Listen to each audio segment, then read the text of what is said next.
మధ్యాహ్నం ప్రభు మనతో మాట్లాడుతున్నాడు. గురి చూడని వాని వలె మన ప్రయాసం వ్యర్థం కాకూడదు.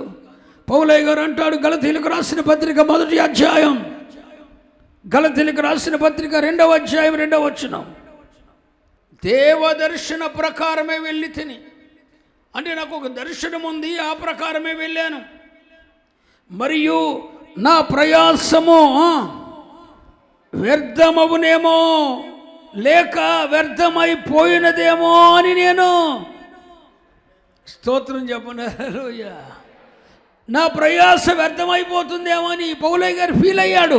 దర్శనం ఉంది, ఆ దర్శనం ప్రకారమే వెళ్తున్నాడు.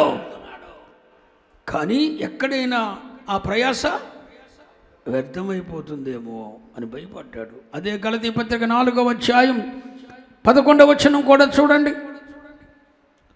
4వ అధ్యాయం 11వ వచనం, మీ విషయమై నేను పడిన కష్టము వ్యర్థమైపోనేమో, నేను పడిన కష్టము వ్యర్థమైపోవునేమో అని మిమ్మును గూర్చి స్తోత్రం చెప్పను. హల్లెలూయా.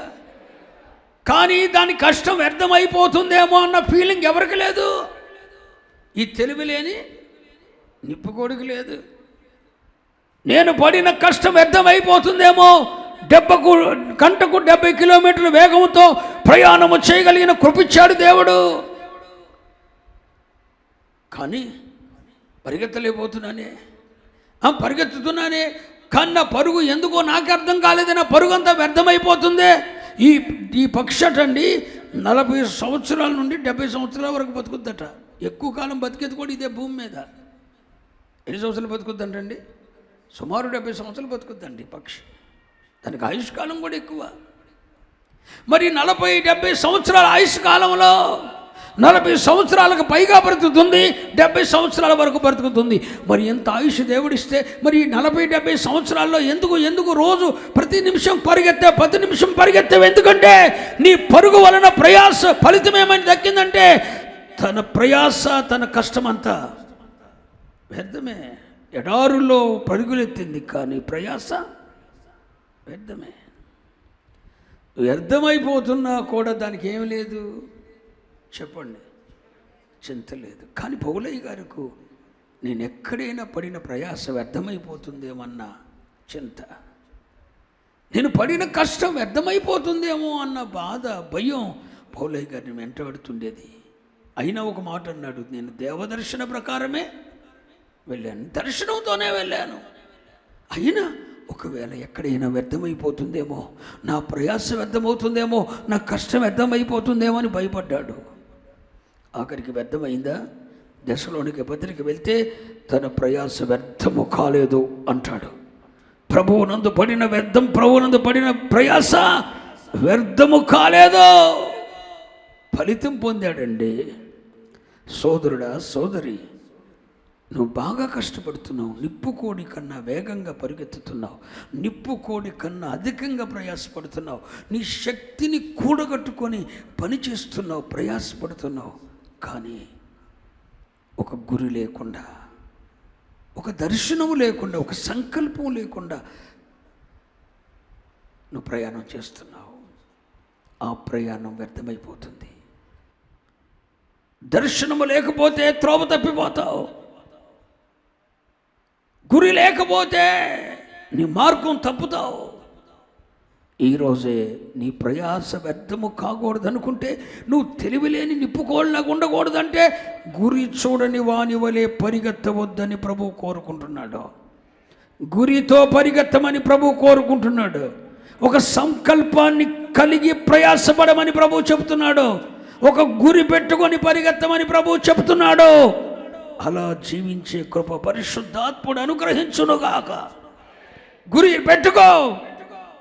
ఇది నా గురి, ఆధ్యాత్మికతలో నా గురి ఇది, ఆర్థికంగా నా గురి ఇది, దీన్ని చేయగలను, నా ప్రభు నాతో చేయిస్తాడు, నా ప్రభుకి ఇది సాధ్యం, ఇది నేను అనుభవిస్తున్నాను, అదిగో నా గురి, అక్కడికి వెళ్తాను, అంతే. దాని కొరకే ప్రయాసపడాలి, దాని కొరకు పరిగెత్తాలి. చాలామంది ప్రయాస కష్టం ఎలా అర్థమైపోతుందో తెలుసా? ప్రయాసపడినప్పుడు కొంతమందికి దేవుడు ఫలితాన్ని ఇస్తాడు. కానీ ఆ ఫలితాన్ని ఎక్కడ హెచ్చించాలో అక్కడ హెచ్చించరు. వృధాగా వృధాగా వృధాగా నీళ్లు భూమి మీద పారపోసినట్లు ప్రయాసకు ఫలితం దేవుడిస్తాడు. వీళ్ళేం చేస్తారు? ఆ ఫలితాన్ని నీళ్లు ఒలికించినట్లు భూమి మీద ఒలికించేస్తున్నాడు. ఈ భయంకరమైన రోజుల్లో ఒక 10,000 అత్యవసరం కాని దానికి ఉపయోగించటం పర్లేదు. నేనైనా నువ్వైనా అవసరమైన ప్రతిదానికి మనం ఖర్చు చేయాలి.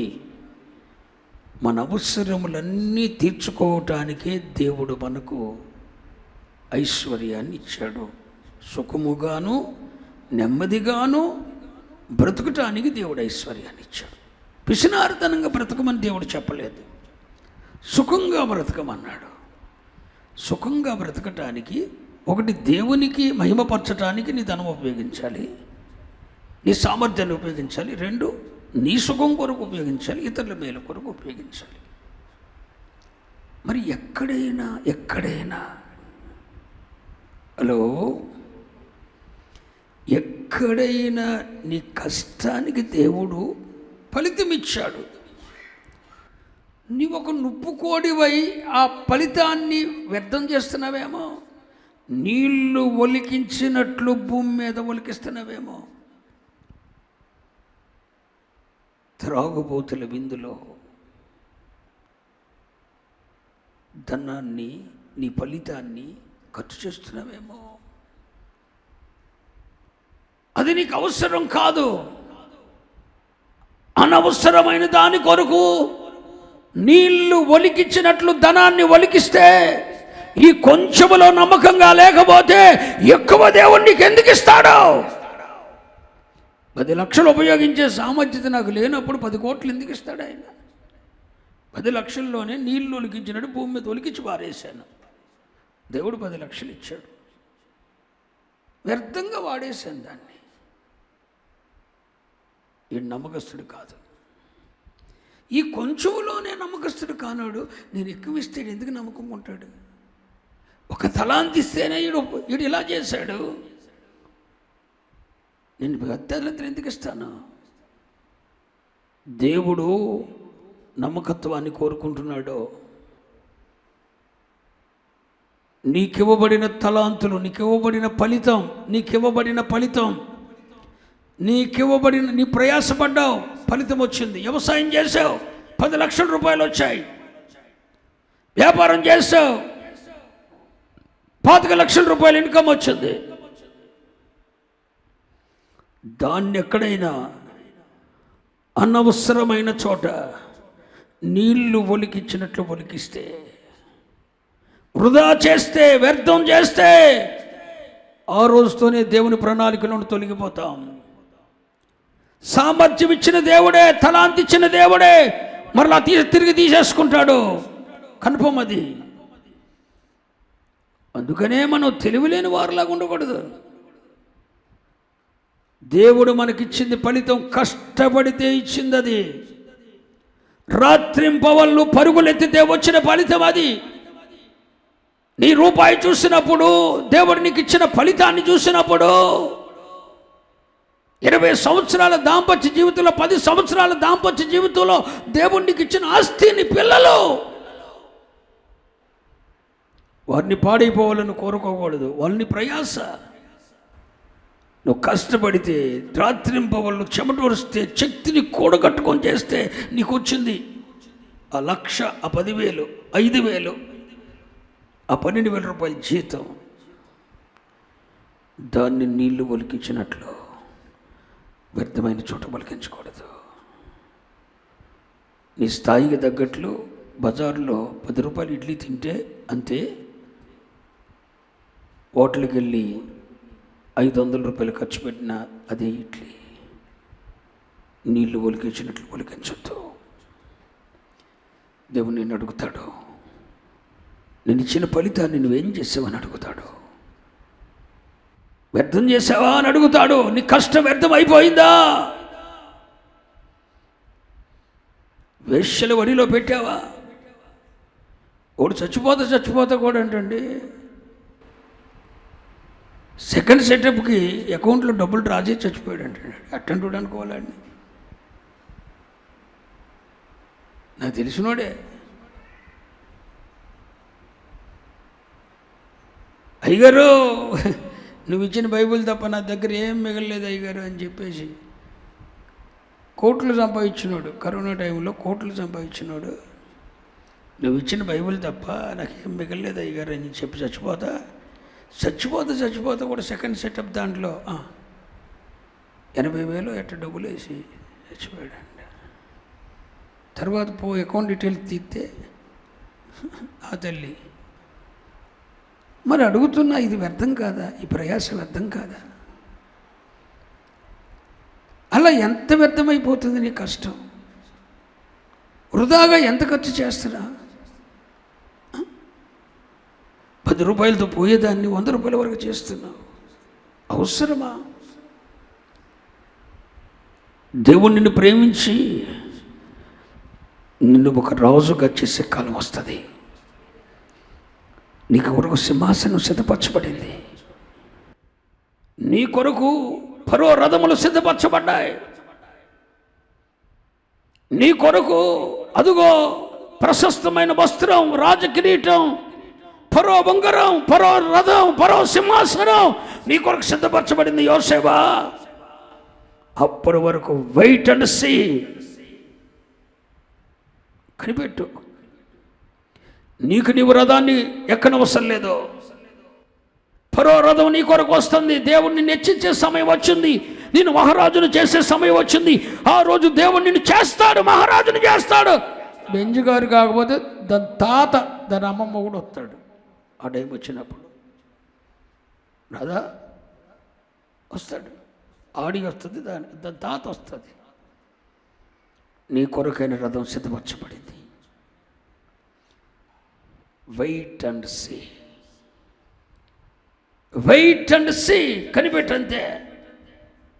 ఫలితాన్ని, కష్టాన్ని వ్యర్థం చేయొద్దు. అదోని ఏం చేశాడు?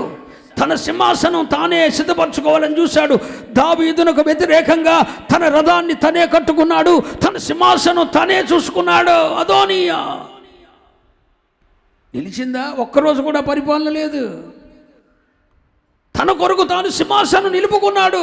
తన రథం తనే ఏర్పాటు చేసుకున్నాడు. తన సింహాసనం తనే ఏర్పాటు చేసుకున్నాడు. తనను అభిషేకించడానికి రాజులను అభిషేక్తులను కూడా ఆయనే సిద్ధపరచుకున్నాడు.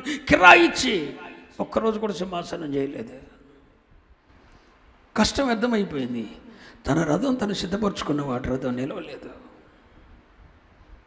కానీ యోసేపు కొరకు దేవుడు ఫరో రథాన్ని సిద్ధపరిచాడు. హల్లెలూయా. ఫరో ఉంగరాన్ని సిద్ధపరిచాడు. ఫరో గొలుసు సిద్ధపరిచాడు. ఫరో సింహాసనాన్ని సిద్ధపరిచాడు. నీ ఎడల ఆయనకున్న సంకల్పాలు బహు ఉత్తములై ఉన్నవి. నేనంటాను, అవి ఆకాశము కంటే. నీ ఆలోచన తక్కువ కొడుక. నిన్ను గురించి నీ ఆలోచనలు చాలా తక్కువ. నిన్ను గురించి నీ ఆలోచనలు చాలా తక్కువ.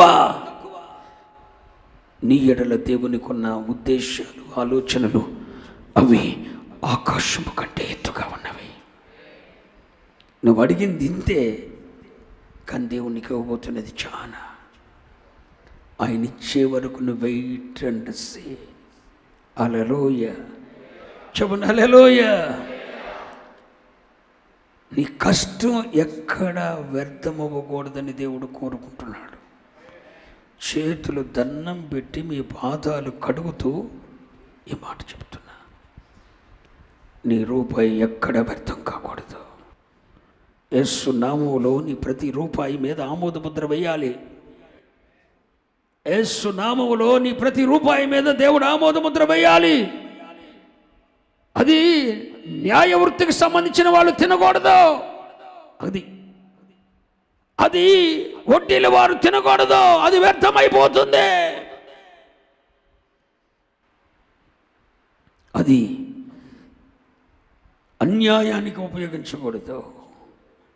దుర్వినియోగం కాకూడదు. నువ్వు ప్రతి విషయంలో నమ్మకం కావాలి. దేవుడు నమ్మకస్తులైన వారిని కోరుకుంటున్నాడు.